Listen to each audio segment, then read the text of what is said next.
slacker. You're a slacker. Slacker. Slacker. Welcome, everyone, to another Slacker, a very special edition of the Slacker podcast. This is the trade deadline special. It's our, fifth annual trade deadline special. You just didn't hear the last 12 years. 4. Yeah, the last 12. It's the fifth annual, but that's only the officially. But the last 12 years just haven't been on the mics, haven't been hot on the mics like we're coming to you right now. It was mostly just us talking to our friends, yeah, and we called it a podcast. I was talking to my mom, like, Mom. Nadia loves to hear about the trade deadline. She doesn't like basketball, but loves the trade deadline. She likes the drama. She likes the drama. Mm-hmm. Yeah. Who doesn't like drama? She likes following. TNT. We know drama and basketball. They do. Oh, Connor. Chronologically, your heartbreak was before mine. Mm-hmm. It's not all heartbreak, but why don't you start us off with just stuff? So, for those who don't know, I'm a Clipper fan. Boo. Boo. You suck. Yep. Not a very fun team over the years overall. You hear that a lot on the mic. Not a fun thing overall because, my boy. What happened? Tell us what happened. Blake Griffin got traded. Walk us through what happened in your world. So, summertime. Blake's a free agent. We lose Chris Paul, and we signed Blake Griffin to a 5-year deal telling him, hey, you're going to be a lifelong Clipper. Halfway through the season, just kidding. For weeks, all it was talking about DeAndre getting traded and Lou Williams getting traded to rebuild the team around Blake. Mm-hmm. And then suddenly, out of nowhere, at, 5:30 p.m. on like a Tuesday, Blake Griffin's gone. So in your world, you had just gotten home from work, right? Yes. I got home from work. I'm on the phone with my mom. My watch buzzes, and it says, Blake Griffin has been traded. And I go, Mom, I need to go. And she was like, why? I said, my favorite basketball player just got traded. And she said, oh, no, I'm sorry, sweetie. And I was like, thanks, Mom. Bye. That's so funny in the saddest of ways. Yeah. And, given the week and a half it's been since then, I'm very excited for not only the Clippers' future with, first off, we have 2 first-round picks to use this year. Last time we had a first round, right? Yeah, last time we used a first round pick, we got like the 25th pick. We got Bryce Johnson, who we traded and now has been traded again. Not great. Reggie Bullock, who's on Detroit now too. Mm-hmm. Like we just haven't had a good luck with first round picks since getting Chris Paul and Blake. And I'm excited for a new team because I got 5 years of pretty much monotonous. Nothing changes, never getting past the second round, the same basketball team, injuries in the playoffs. Just needed a fresh start. And, Tobias Harris looks good. I kind of hope that we sign Boban to a small deal, because who doesn't like Boban? Just for the meme. Yeah. I hope we keep Avery Bradley on, like, a decent deal. He's going to chase a lot of money, and some team will give it to him, even though he's having a bad season. But yeah, honestly, having 2 picks, a lot of cap space if DeAndre doesn't come back on his last year of the deal. We can chase some free agents in 2019. That'll be exciting. It's getting me back into basketball after this last couple years of just like, yeah, I'm still enjoying my team, but like other teams are more fun right now. Yeah, it's very bizarre. Them Clippers, because I feel like I would have a lot of hope for the Clippers if Doc Rivers was not the coach. Yep. And it's interesting too because it's like technically he hasn't done anything wrong in the sense of like no, because he's literally only the coach now. They got rid of his other roles, so he had nothing to do with that trade. That was them bringing in Jerry West. And then him going, he loves to experiment with teams. And what was I going to say? Steve Ballmer doesn't dislike, we haven't really heard his public, or I haven't heard his public. He hasn't said anything since it. But he doesn't dislike Doc.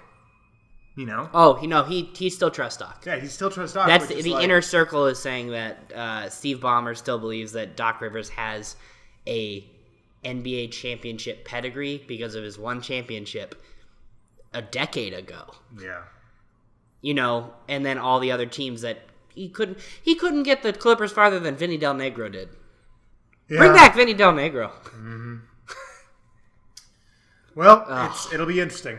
It'll be interesting for sure. Yeah. They're not in a terrible place. At least we're one game out of the Western Conference playoffs. We signed Lou Will to a very nice deal, $8 million a year for a guy that's like he's at the end of his prime, but like he's playing well. He'll be a good $6 million. He'll be like our Jamal Crawford. That's except a cheaper $4 Jamal million Crawford. less than Jordan Clarkson's deal. I think his deal is like 12 or something. Which but that I makes think sense there's for more a to be young said. player. Yeah, that's true. That but also I is think just the managements of the teams. Plus, I feel like that also is just like Lou Williams has been around for so long now. Like he got drafted out of high school, so he's been here since he was 18. He knows what he's worth. He knows that apparently he came out and told the Clippers like, I know this season is not like this isn't a regular season for me. Like I know I can play to a high potential, but 34 minutes a game, 23 points per game, and like 7 assists per game. He didn't think he could do that. No, he's a 6 man, but now he's like he might be a 3-time 6 man of the year guy now. Yeah. I'm a little antsy because I want to talk about. I know. You know what? Let's get to you because I feel like with today, that's It's a big fresh. one. Yeah, It's very fresh fresh. wound. Tell us about it, Ben.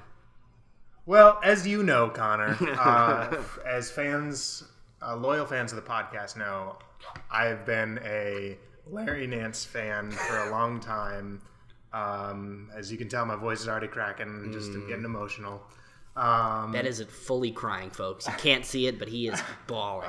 But yeah, I've been on the Larry Nance train for a while. Especially, he was one of the first dudes. I think he was the D'Angelo draft. So he's one of those dudes that like Was he late first round? he was 27, Okay. 27th pick. I remember. I told you I liked it when they drafted Larry Nance Jr. And he was in the deal. Oh my god, I was looking it up today. He was in the trade for fucking I don't remember. I do not remember this. I'm trying to remember who you guys even traded for. I need to at look that it time. up because like it's Larry. Then delete this part. This is what it was. So Larry came over. He was traded. His pick. He was the Houston Rockets pick, and he came over with Jeremy Lin. Wait, and a second. Oh my god, that's so weird. And a second round draft pick to the Lakers for Sergei Lashuk.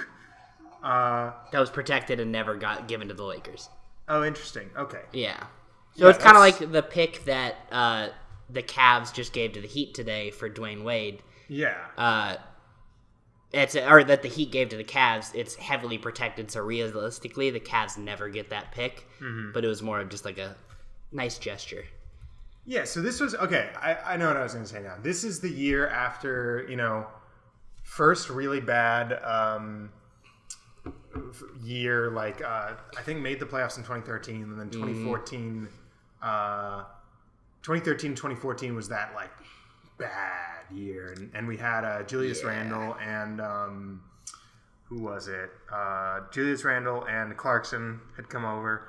Randle was out for that year. Yep. Because he broke his leg in the first fucking game. That was reminiscent of Blake Griffin. I remember that too. And I was hoping that Julius Randle would be like the Blake Griffin for the Lakers. Didn't happen, obviously. Well, yet we'll see. But yeah, I'm making this way too long.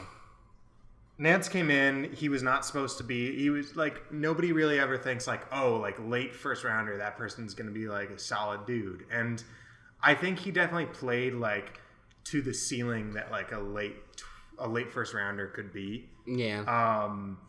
And it's interesting to see like where he could. I'm so jumping all around. That's okay. It's emotional. I'm frazzled. I'm still Yeah. like I haven't really like been able to talk this out or like think this out because it's so fucking weird. With just, I mean, I've got a Larry Nance Jr. jersey, as you know, Connor. I know. which is just like I have too many jerseys for someone who is this like fresh of a fan, I guess, so to speak. But it's that excitement when you become a fan of something. That's all you want to do is like it's like, oh, I gotta show all my support for him, and it's like it's fun to wear them. Yeah, I have 3 Blake Griffin jerseys. I don't need 3 Blake Griffin jerseys. he was a glue guy. Yeah, I'm talking about him like he's dead, but because he's dead as a Laker. he was a glue guy. He was a glue guy, and I think he's gonna do well on the Cavs. I don't know how much better he can do than he already has. It'll be interesting to see with him and LeBron. Yeah, I mean that team is such a question mark now. Like I think they're really exciting because I think they got better. They got way better, even just getting rid of IT. They got better defensively because like a lot of those guys were supposed to be defensive guys. Jay Crowder's supposed to be a top defender in the league. Mm-hmm. He hasn't really produced that much for them defensively. Iman Shumpert is supposed to be a great defensive player in the league. We're talking about the Cavs team. Yeah, you know what? Back to the Lakers. Ah, man, How do you feel overall, about? Yeah. What was you gonna say? I was gonna say, how do you feel about it overall? Overall, I feel like it was a good. Like I understand the move, and the move makes sense. You can't improve. I saw a good tweet today. It was like you have to give in order to get, which it's like I know it's a really simple way to put it, but like it's true because it's like you can't. Not every trade can be the Pau Gasol trade, and you just like basically give up very little. Well, I guess Marc Gasol, but like there's very little situations where you just immediately like get better without having to give up that much. And I think all things considered, what this means for the Lakers long term, it's a great move. Yep. Cap space is opened up for 1 to 2 max players, whether it's this summer, next summer. You know, there's the very real possibility that no max guy comes, and that's used on internal free agents or just like pieces to get them better. You know, maybe it's on a marquee free agent. But like a guy who's willing to produce and like can produce. Yeah. So there's that. We got a 2018 first round pick back, which like, you know, this is a higher pick than Nance was. It's a higher pick than Clarkson was. It's a higher pick than it's gonna fall into Kuzma what was. like the in between. Probably like 25. I mean, it might even end up being like. I think it'd be funny and appropriate if it was like the 27th pick. So anywhere from like 23 to 20. Anywhere to 25 to 30. Yeah. Okay. I mean, they're probably not going to be better than the Celtics, but like, yeah, that's what we're looking at there. And I think it's very just that it's like, okay, this move meant so much more. Like the move does not mean we were not trying to get Isaiah Thomas. We were not trying to get Channing Frye in this. Like the understanding was we're going to get expiring contracts in order to make moves in the offseason because that's how it's always been. That's and 2 contracts that are about to go away, and you'll have a lot of money. They'll be off the books. We'll be able to sign whomever it's supposed to be. Well, that's a discussion for another time. But I think it's amazing like that we were able to get a pick back for that because apparently like the and maybe this is just the spin of the media put on it, but it sounded like, you know, because the Lakers wanted to move and pretty much had to move Jordan Clarkson. Jordan Clarkson was not a part of the long-term plan. No. And in a sense, Larry Nance wasn't a part of the long-term plan. As much as I wanted him to be, you know, because I'm selfish and I want all of my core players. Of course, yeah. But this deal makes sense. It's bittersweet because Larry was such a dude. And I was really excited to see him play for the Lakers in the dunk contest. It will be really cool to see him play in Cleveland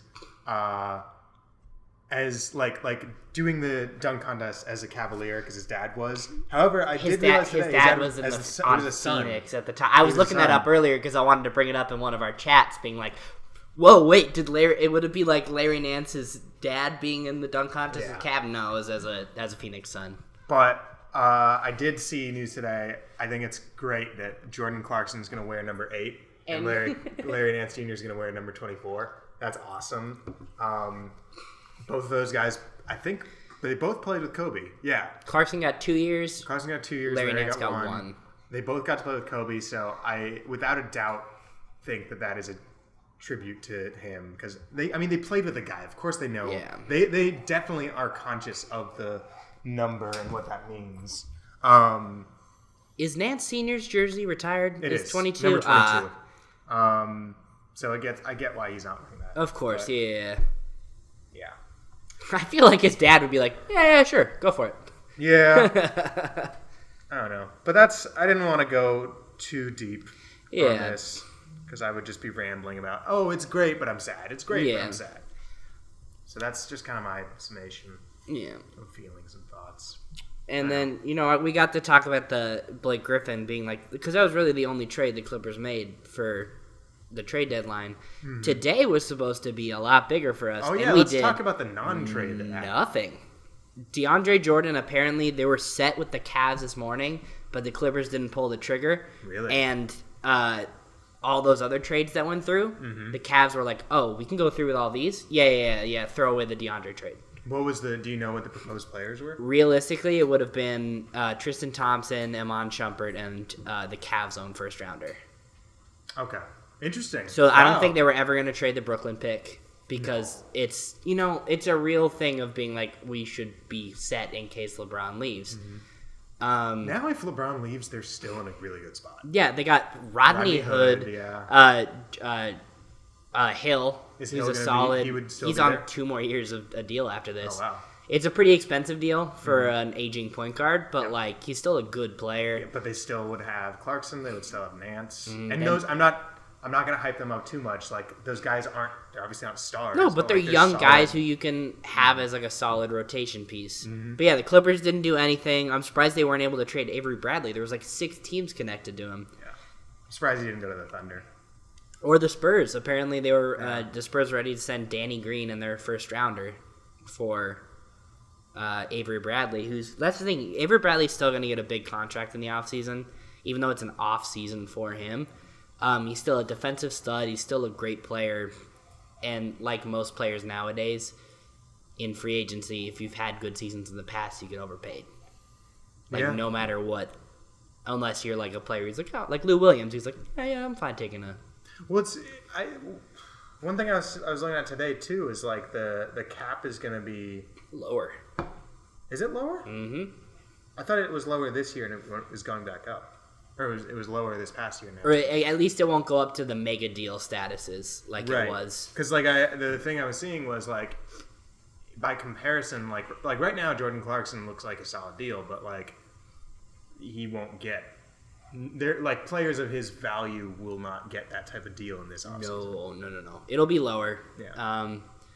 You'll find a lot more players getting more money over longer periods of time, I think. Because like the teams can spend the money over that period of time and they're not afraid to. Instead of like these short, massive deals that a lot of big players have been getting. Like I think KD's going to actually have to sign to a team for multiple years if he wants the money. LeBron is actually going to have to. He can't do the one and player option for the next year over and over again because the cap's not at the same level. That's true. Because he's getting paid like $36 million this year. He's not going to get a $36 million $1 deal. He's probably going to get like 25 if he's lucky. $36 million $1 deal. One. I mean, you're not deal. wrong. Yeah. It's $36 million $1 And $1. But yeah. that's the terms of his contract. Yeah, He yeah, has to be it- paid in $1 bills. He likes to swim in them, like Yes. kiddie pool. like Scrooge McDuck. No, he could fit them all in one giant pool. He doesn't even have to do it in a kiddie pool. I imagined a good meme.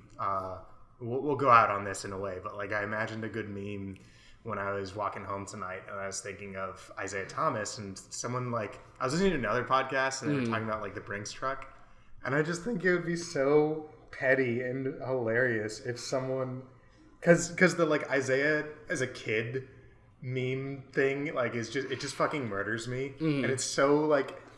It's so not, like, fair to the guy, because obviously he didn't choose how big he is, but, No. like, I was just thinking of, like, there should be a meme or a video or something where, like, it's a toy Brinks truck.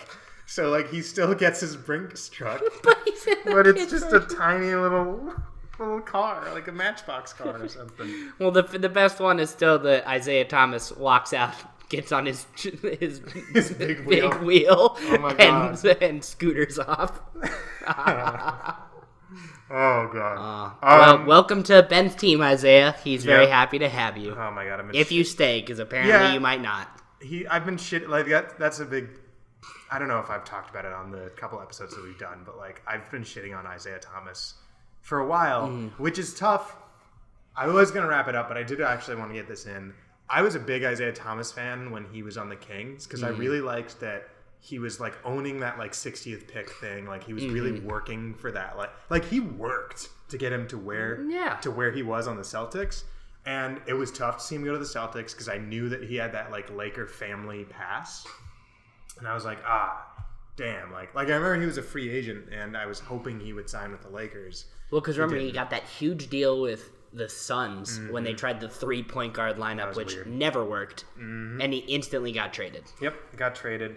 And I mean, it's unfortunate. Like, I don't fault him to an extent. I know I've shit on him, like, for attitude. Like, I was thinking about this tonight, too, about how his fucking sister died. Like, that on top of, like, getting beat the shit out of him at Boston. Like he got the hip injury and couldn't actually play in that last series. Like, I still, like, I'll stand by the comments that I've said about him, about he needs to adjust his attitude, because I think to an extent he does.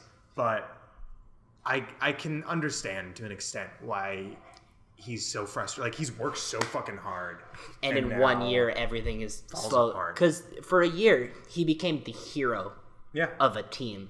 He became the heart and soul of a historic franchise. Nobody believed in him, and then everyone loved him. Folk hero. And then suddenly the team who loved you and the fans who loved you seemed to, turn their back on you. That being said, if I have no problem if the Lakers, if he has like, no, I'm not, I want to start, and they're like, all right, well then you're cut, I would have no problem with that. Yeah, there's the chance they buy him out. It's $7 million. It's not a lot of money to buy him out. And trade deadline's over. Like, the money's just gonna sit there. And there are teams where he can go and be the number one guy. There are plenty of teams in the league that could use. They'll sign him to a smaller deal now for like the rest of the season. Yeah. And then he's just, that's the thing. I do feel bad that he's not going to get the contract that he played for last year. Yeah. But what you gonna do? Well, I'm going to wrap up this podcast now. I think that's a good idea. Folks, if you're out there, hopefully this is a more regular thing. Yeah. Trying a new thing of just kind of doing smaller bites, talking about more hot topic things, because just talking about way too many things, my brain gets all it gets frazzled and talks about a whole bunch of different things. Now I'm doing voices. So we'll see you next time, whenever that may be. My name is Ben Hillman. I'm Connor Smith. And we'll see you next time. Let us know what your thoughts were on the trade deadline, wherever this is posted. Thanks, bye.